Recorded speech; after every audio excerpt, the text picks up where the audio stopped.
জাতীয় ফল কাঁঠাল, তার বোল ছেড়েছে, কয়েকদিন পরেই এগুলো বড় হয়ে থাকে থাকে কাঁঠাল নামবে, আর সেগুলো চলে যাবে বাংলাদেশের বিভিন্ন জায়গায়। দেখতে পাচ্ছেন এই কাঁঠালের বোলটিকে, দেখুন, দেখতে পাচ্ছেন এটা কতটা বড় হয়ে গিয়েছে।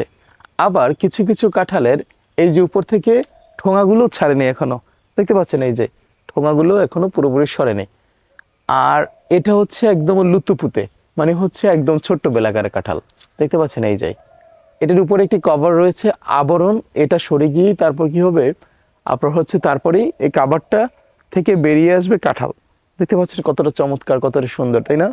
এই একটা, একটি, দেখতে পাচ্ছেন এই যে দুটি, এগুলো এক এক পর্যায়ে বড় হতে হতে এই উপরের এই কাঁঠালটার মতো হবে। এরপরে এটার গায়ে ছোট ছোট কোয়া বেরিয়ে আসবে, উপর দিয়ে কাটা কাটা মতো। কাঁঠালের বিশেষ কিছু গুণ রয়েছে এবং এর কিছু ব্যাড সাইড রয়েছে। ব্যাড সাইড বলতে কি জানেন, আপনি যদি কখনো কাঁঠালের ছোলার উপরে পা রেখে ওখান থেকে চলে যান, তাহলে আপনার পায়ে কুড়ি কুড়ির মতো উঠবে, এটা শিওর। এটা গ্রামগঞ্জে অনেক বেশি প্রচলিত।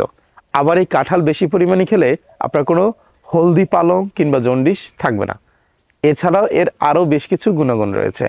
দেখতে পাচ্ছেন কাঁঠালগুলো সিজন চলে আসতে না আসতেই কিন্তু নেমে গিয়েছে। বেশ কিছুদিন পরেই এই ফলের সিজন চলে আসবে। বাজারে গেলে আম আর কাঁঠাল মাছির ভনভনানিতে বাজার পুরো মাতোয়ারা। এরকমটা করেই কিন্তু কাঁঠাল এবং আম একসাথে বাংলাদেশের বাজারে তারা হানা দেয়।